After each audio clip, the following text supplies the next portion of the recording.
ان کے خامن نے ان کو طلاق دے دی۔ طلاق تھی جاہلیت کی، جس کا لفظ ہوتا تھا انتی علیہ کا ظہر امی، تو میرے لیے میری ماں کی طرح ہے۔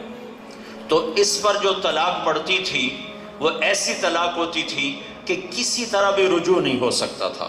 3 طلاق میں تو رجوع ہے کہ کہیں اور شادی ہو جائے، پھر وہاں سے طلاق ہو جائے، پھر دوبارہ شادی ہو جائے، لیکن اس طلاق میں ہمیشہ کے لیے وہ عورت اس مرد اور وہ مرد اس عورت کے لیے حرام ہو جاتا تھا، اور شریعت میں ابھی کوئی فیصلہ آیا نہیں تھا، اور جو عرب میں دستور تھا اسی پر کام چل رہا تھا۔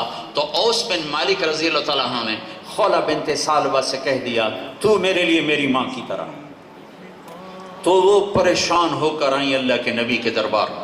اللہ کے نبی گھر میں تھے، حضرت عائشہ کنگھی کر رہی تھی، یا رسول اللہ ان زوجی اوس ظاہر منی فما تقول، یا رسول اللہ میرے خامن اوس نے میرے ساتھ زہار کر دیا ہے، اس طلاق کو شریعت میں زہار، تو میرے لیے میری ماں کی طرح ہے، میرے خامن نے میرے ساتھ زہار کر دیا ہے، کیا حکم ہے؟ تو آپ نے فرمایا حرمتی علیہ، تو حرام ہو گئی، طلاق ہو گئی۔ وہ کہنے لگے یا رسول اللہ آپ نظر ثانی فرمائیں، انہ ابو ولد، وہ میرے بچوں کا باپ ہے، وتفرق اہلی، اور میرے ماں باپ مر چکے ہیں، میں کس کے سہارے زندگی گزاروں گی؟ تو پھر آپ نے کہا حرمتی علیہ، خولا، کام ختم ہو چکا۔ تو پھر کہا یا رسول اللہ اب مہربانی فرمائیں، اب مہربانی فرمائیں، بچے جنتے جنتے میری جوانی ڈھل گئی، ماں باپ بہن بھائی میرے دور ہو گئے، اب میں کس کے سہارے زندگی گزاروں اور یہ بچے کس کے پاس پلیں؟ جب تیسری دفعہ بھی انہوں نے زور لگایا تو اللہ کے نبی خاموش ہو گئے کہ بھائی مانتی تو ہے نہیں تو آپ خاموش ہو گئے۔ بس عائشہ کنگھی کر رہی ہیں۔ جب اس نے دیکھا کہ اللہ کے نبی نہیں جواب دے رہے، آئے ہائے، اچھا آپ نہیں سنتے ہیں، میں آپ کے رب کو سناتی ہوں۔ اس نے یوں ہاتھ اٹھائے، اللہم ان لی صبیۃ صغار ان ضممتہم الی فجاعوا ان ضممتہم الی فضاعوا، اے میرے رب میرے چھوٹے چھوٹے بچے ہیں، میں اپنے پاس رکھوں تو روٹی کہاں سے کھلاؤں، اور اوس کے پاس رکھوں تو تربیت کون کرے گا؟ تربیت تو ماں کرتی ہے۔ اے میرے رب اپنے نبی کی زبان پر میرے حق میں فیصلہ اتار، یہ نہیں کہا کہ جو تیرے ہاں ہے وہ فیصلہ اتار، اللہ کو پابند کیا، یا اللہ فیصلہ میرے حق میں آنا چاہیے، میرے خلاف نہیں آنا چاہیے۔ ابھی اس کے ہاتھ نیچے نہیں آئے کہ اللہ کے نبی پر وحی طاری ہوگی، اور اس وقت آپ بالکل عجب حالت ہوتی، آنکھیں بند، ماتھا پسینہ۔ تو حضرت عائشہ نے کہا خولا خولا، چپ کرو چپ کرو، وحی آ گئی وحی آ گئی۔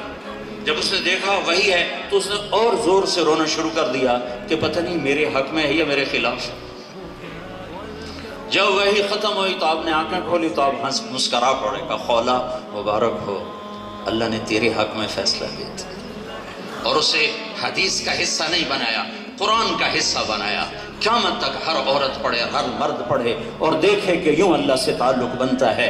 28واں پارہ، قد سمع اللہ قول التي تجادلك في زوجها وتشتكي الى الله والله يسمع تحاوركما ان الله سميع بصير الذين يظاهرون منكم من نسائهم ما هن امهاتهم ان امهاتهم الا اللائي ولدنهم وانهم ليقولون منكرا من القول وزورا۔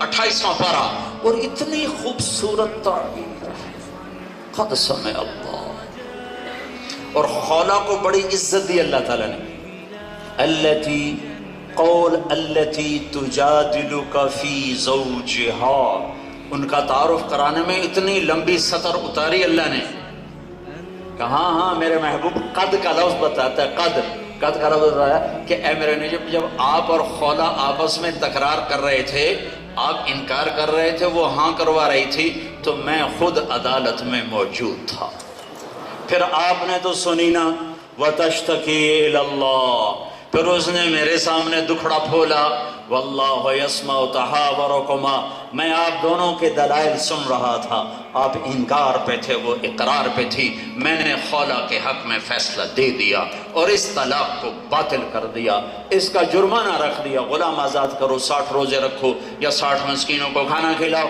تو بیوی حلال ہو گئی۔ جب اللہ ساتھی بنتا ہے تو یوں قرآن